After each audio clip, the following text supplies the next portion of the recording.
Hello movie lovers, welcome to our channel first day first top. ఇప్పుడే Kantara cinema చూసి వచ్చాను. ఈ సినిమా గురించి కొన్ని ప్లస్లు మైనస్లు ఇప్పుడు మనం మాట్లాడుకుందాం. ఇంకా వీడియోలోకి వెళ్ళిపోదాం. ఈ సినిమాలో ఫస్ట్ ప్లస్ పాయింట్ ఏంటంటే సినిమాటోగ్రఫీ భయ్య. సినిమాటోగ్రఫీ చాలా అంటే చాలా బాగుంది. అసలు విజువల్స్ టాప్ ఉన్నాయి. అది అసలు మన ఇండియన్ సినిమానా హాలీవుడ్ సినిమా అన్న రేంజ్ లో విజువల్స్ ఉన్నాయి. అసలు కెమెరామ్యాన్ చాలా బాగా చేశారు వర్క్ అయితే. ప్రతి సీను కూడా మీకు చాలా అద్భుతంగా చూపించారు.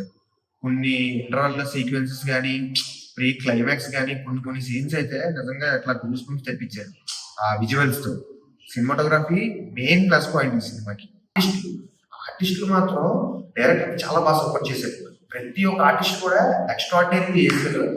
ఇంకొకటి ఏంటంటే ఇప్పుడు ఇలాంటి సినిమాలు తీయాలంటే చాలా కష్టం. అది చాలా హార్డ్ వర్క్ ఉండాలి. ఎందుకంటే మనకి రాజులు వాటి బ్యాక్ డ్రాప్, వాళ్ళ కాస్ట్యూమ్స్, మళ్ళీ ఇవన్నీ చూసుకొని ఎక్కడ కంటిన్యూటీ మిస్టేక్ అనేది లేకుండా చేయాలి. ఒక్క కంటిన్యూటీ మిస్టేక్ వచ్చినా మొత్తం పాడైపోతుంది. సో ఆ కంటిన్యూటీ మిస్టేక్లు ఎక్కడ కనిపించవు మీకు సినిమాలో. ప్రతి చోట కూడా మీకు బాగుంటది. ఆర్టిస్టులు అందరూ బాగా డీసెంట్ పర్ఫార్మ్ చేశారు. ఈ సినిమా కోసం నువ్వు ఇంకా ఫుల్ గా తెలుసుకోవాలనుకుంటే మన ఛానల్లో ఫుల్ వీడియో పెట్టాను, వెళ్ళి చూసే నీకు ఫుల్ క్లారిటీ వచ్చేస్తుంది. బాయ్.